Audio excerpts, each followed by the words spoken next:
اعوذ باللہ من الشیطان الرجیم بسم اللہ الرحمن الرحیم لا اکرہ فی الدین قد تبین الرشد من الغی فمن یکفر بالطاغوت ویؤمن باللہ فقد استمسک بالعروۃ الوثقی لا انفصام لها واللہ سمیع علیم۔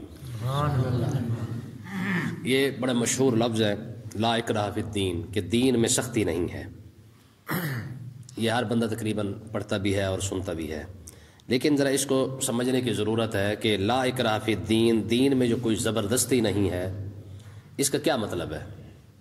کہ لوگ اکثر کہتے ہیں جی دین میں زبردستی نہیں ہے، تو یاد رکھیں اس آیت کا، اس الفاظ کا مطلب یہ ہے کہ دین قبول کرنے میں سختی نہیں ہے۔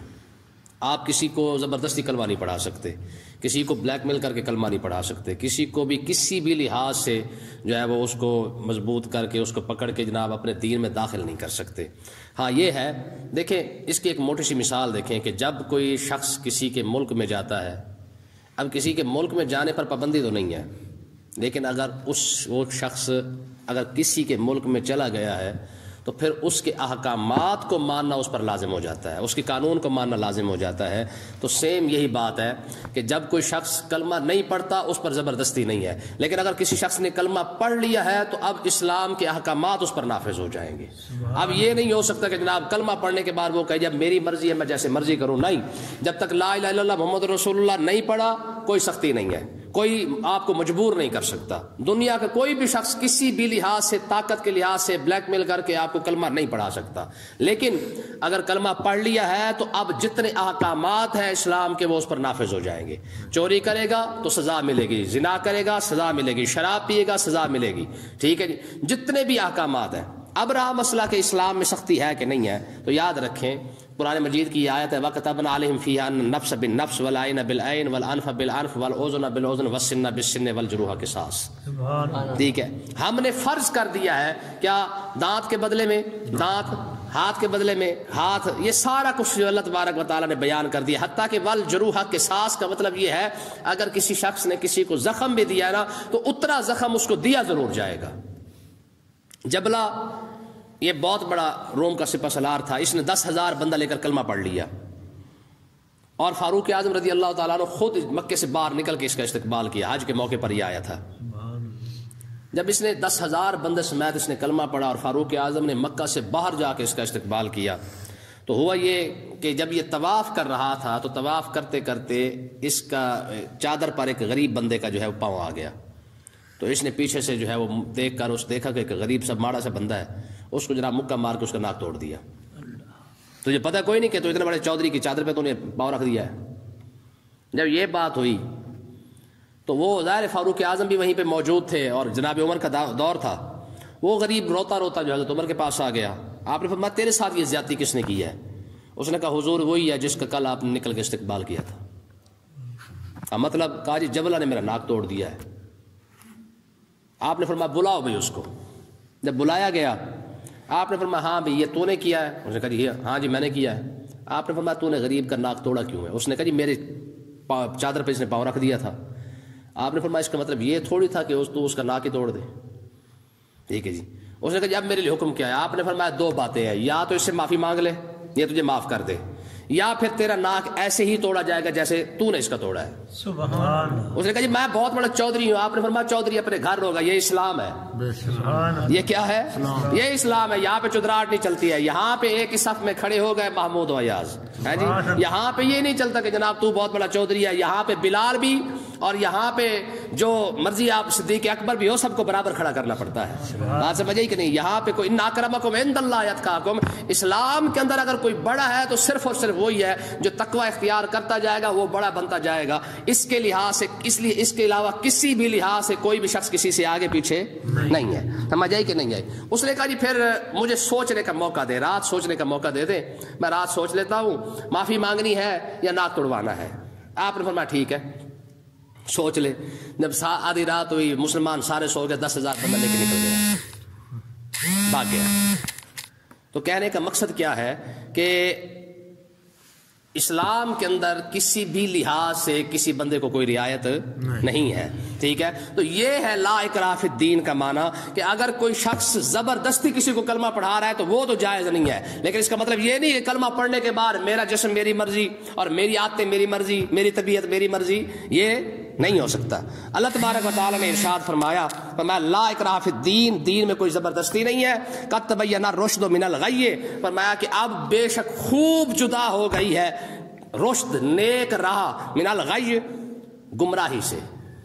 اللہ تبارک و تعالیٰ نے سب کچھ کھول کھول کے بیان کر دیا ہے، پیچھے آیت الکرسی گزری ہے نا، تو اللہ تبارک و تعالیٰ نے اپنی صفات کو بیان کر دیا ہے، اس سے پچھلی آیت کے اندر اللہ تبارک و تعالیٰ نے اپنے رسولوں کو فضیلت کو بیان کر دیا ہے، اب ہم نے ہدایت کو اور گمراہی کو کھول کھول کے بیان کر دیا ہے۔ فَمَن يَكْفُرْ بِالطَّاغُوتِ، اب کوئی شخص اگر جو انکار کر دے طاغوت کا، وَيُؤْمِن بِاللَّهِ، اور اللہ پر ایمان لے آئے، فَقَدِ اسْتَمْسَكَ بِالْعُرْوَةِ الْوُثْقَىٰ، اس نے بڑی مضبوط رسی کو تھام لیا ہے۔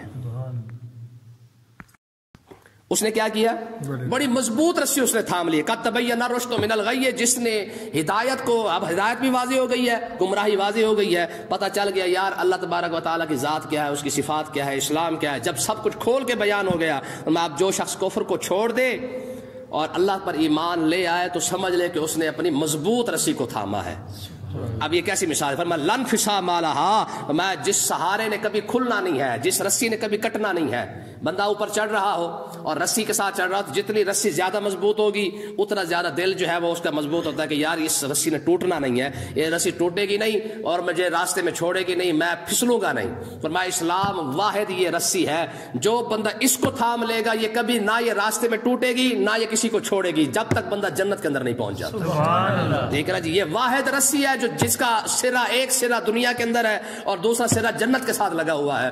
جو بندہ اس رسی کو پکڑ لے، اس رسی کو تھام کے رکھے، چھوڑے نا، وہ سیدھا ایک وقت ایسا آئے گا، موت آئے گی، موت کے بعد قیامت آئے گی، اسی رسی کو تھام کے رکھے دنیا کے اندر، اللہ تعالیٰ اسے جنت عطا فرما دے گا۔ ٹھیک ہے، یہ اسلام ہی ہے جس کا ایک سرا جنت کے ساتھ اور دوسرا سرا دنیا کے ساتھ ہے۔ واللہ سمیع علیم، اللہ تعالیٰ سننے والا بھی ہے اور جاننے والا بھی ہے۔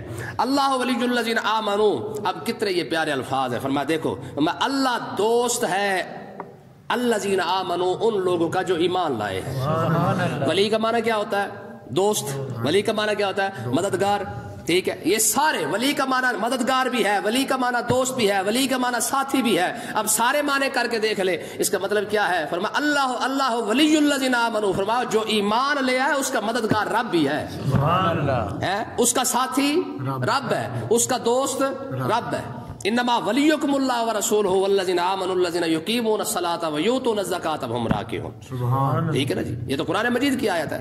تو مطلب کیا ہے کہ یہ تینوں الفاظ یہاں پہ ملا کے دیکھیں۔ فرمایا لوگ اچھا ساتھی ڈھونڈتے ہیں نا، سفر میں جا رہا ہو تو کوشش ہوتی ہے یار کوئی اچھا بندہ مل جائے، کم سے کم سفر اچھا ہو جائے گا۔ میں تم دیکھ لو، تم صاحب ایمان بن کے رہو، تم دنیا کے اندر رہو، تم آخرت میں رہو، قبر کے اندر جاؤ یا حشر کے اندر، اتنا لمبا سفر جب تم کرو گے تمہارا ساتھی رب ہی ہوگا۔ ٹھیک ہے، قبر کے اندر جس کو رب کا ساتھ مل جائے، حشر میں جس کو رب کا ساتھ مل جائے، دنیا میں جسے رب کا ساتھ مل جائے، اسے اور کیا چاہیے؟ حدیث پاک کے اندر آتا ہے کہ جب بندہ قبر کے اندر چلا جاتا ہے تو اللہ تبارک و تعالیٰ اس وقت اپنے بندے کے ساتھ سب سے زیادہ پیار کرتا ہے، سب سے زیادہ پیار کرتا ہے۔ میرا بندہ ایک نئے جہان کے اندر آ گیا ہے، میرا بندہ ایک نئی دنیا کے اندر آیا ہے، یہاں تو اس کا دوست بھی نہیں ہے، یہاں اس کے رشتہ دار بھی نہیں ہے، یہاں اسے چاہنے والے بھی کوئی نہیں، اجنبی ماحول ہے، اجنبی دنیا ہے، اب یہ کس کے ساتھ باتیں کرے گا؟ میں جب بندے کو قبر کے اندر سلا کر جب لوگ قبرستان سے باہر چلے جاتے ہیں، میں رب سب سے زیادہ پیار اپنے بندے سے اس وقت کرتا ہے اور باقاعدہ اس کا اظہار کرتا ہے، میں میرے بندے تجھے سارے چھوڑ کے چلے گئے ہیں، پریشان نہ ہو، تیرا رب تو تیرے ساتھ ہے۔ ٹھیک ہے نا، یہ ہے اللہ تبارک و تعالیٰ کا ساتھ۔ ٹھیک ہے، میں اللہ ولی الذین آمنوا، ہاں جو ایمان لائے رب اس کا ساتھی ہے۔ تو اس کا مطلب یہ ہے کہ ایمان ایسی چیز ہے کہ آج لوگ کہتے ہیں جی سارے ٹھیک ہے، ایمان کہاں ہے پھر جب سارے ٹھیک ہو گئے؟ ہاں، بندہ صاحب ایمان ہو صحیح، پھر اس کا مددگار بھی رب ہوتا ہے، اس کا ساتھی بھی رب ہوتا ہے۔ یخرجہم من الظلمات الی النور، فرمایا یہ رب بھی ہے۔ رب جب ایمان والوں کا ساتھی بن جائے کرتا کیا ہے؟ فرمایا یخرجہم من الظلمات الی النور، وہ ان کو اندھیروں سے نکال کے نور کی طرف لے آتا ہے۔ اچھا ساتھی کا کمال کیا ہوتا ہے؟ اچھا ساتھی، اچھے دوست کا کمال یہی ہوتا ہے کہ اپنے دوست کو پکڑ کے اچھے راہ پہ لے آئے۔ اچھے ساتھی کا فائدہ یہی ہوتا ہے نا کہ اچھا ساتھ ہوگا تو آپ کو نفع بتائے گا، نقصان بتائے گا۔ فرمایا تم رب کو ساتھی بنا کے دیکھو، رب تمہیں ظلمات سے، اندھیرے سے نکال کے نور عطا فرما دے گا۔ تم رب کو مددگار بناؤ، رب تمہیں تمام پریشانیوں سے نکال کے آسانی کی طرف لے کے آئے گا۔ والذین کفروا، اور وہ لوگ جنہوں نے کفر کیا ان کا حال کیا ہے؟ اولیاءہم الطاغوت، ان کے ساتھی تو شیطان ہے جی۔ اس کا مطلب یہ ہے کہ جو رب کو چھوڑ دے اس کا ساتھی کون ہوتا ہے؟ کتنے واضح الفاظ ہے یار، کہ جو بندہ رب کو چھوڑ دے پھر اس کا ساتھی شیطان ہی بن جاتا ہے۔ آج دیکھ لیں ہمارے مسلمانوں کا حال یہ ہے، جب سے مسلمانوں نے اپنے رب کو چھوڑا ہے کیا حال ہو رہا ہے۔ آج جب تک مسلمان رب کے ساتھی بن کے رہے ہیں، رب کے دوست بن کے رہے ہیں، ہوتا ہے کہ نہیں ہوتا؟ حضرت رابعہ ادویہ، یہ میں آپ کو بتاتا رہتا ہوں یہ کتنی بڑی ولیہ تھی، ان کا حال یہ تھا کہ یہ 600 رکعت نماز نفل روز پڑھا کرتی تھی، ٹھیک ہے، 600 رکعت۔ ایک مرتبہ یہ رو رہی تھی تو اللہ تبارک و تعالیٰ نے غیب سے آواز فرمایا رو کیوں رہی ہے؟ کہا میرے مالک ہر کوئی کسی نہ کسی کے ساتھ جو ہے وہ انس رکھتا ہے، میری تو صرف انس ہی تیرے ساتھ ہے۔ تو اللہ تبارک و تعالیٰ نے ارشاد غیب سے آواز آئی، فرمایا رابعہ اگر تیری انس میرے ساتھ ہے نا تو ہم نے بھی تجھے اکیلا نہیں چھوڑا ہے، تو جہاں بھی جائے گی تیرا رب تیرے ساتھ ہی ہو، ٹھیک ہے نا جی۔ ہاں، جو رب کے ساتھ جب یاری لگ جائے نا پھر وہ شیطان اس کو گمراہ نہیں کر سکتا ہے۔ تو اس کا مطلب یہ کہ شیطان گمراہ کرتا ہی اسے ہے جو رب کو چھوڑ دیتا ہے، ٹھیک ہے۔ صاحب ایمان بندہ اس وقت تک گمراہ نہیں ہوتا جب تک رب کو نہیں چھوڑتا۔ رب کے ساتھ پیار بنا کے رکھو، رب کبھی کافروں کے حوالے شیطانوں کے حوالے نہیں کرے گا، ٹھیک ہے نا جی۔ حدیث پاک کے اندر آتا ہے، بلکہ حضرت بابا فرید الدین گنج شکر رحمۃ اللہ علیہ، آپ اور آپ کے ایک ساتھی ہیں قاضی حمید الدین ناگوری رحمۃ اللہ علیہ، یہ دونوں جا رہے تھے، آگے جا کے دیکھا کہ درخت کے نیچے ایک شرابی پڑا ہوا ہے، شراب کے نشے میں دھت ہے اور ایک درخت کے نیچے پڑا ہوا ہے، اوپر سے نا سانپ گرنے والا ہے۔ اب یہ دونوں بابے دیکھ رہے ہیں کہ اس کے ساتھ بنتا کیا ہے۔ اچانک وہ نیولا نہیں ہوتا، نیولا وہ آیا اور اس نے جناب سانپ کو مارا اور کچل کے جو ہے وہ نکل گیا۔ تو بابا فرید رحمۃ اللہ علیہ بڑے حیران ہوئے کہ یار شرابی ہے، نافرمان ہے، اس کے ساتھ یہ ہونے والا تھا، سانپ ڈنگ مارتا یہ مر جاتا، نیولے کو رب نے بھیج کے اس کی حفاظت کیسے کی ہے۔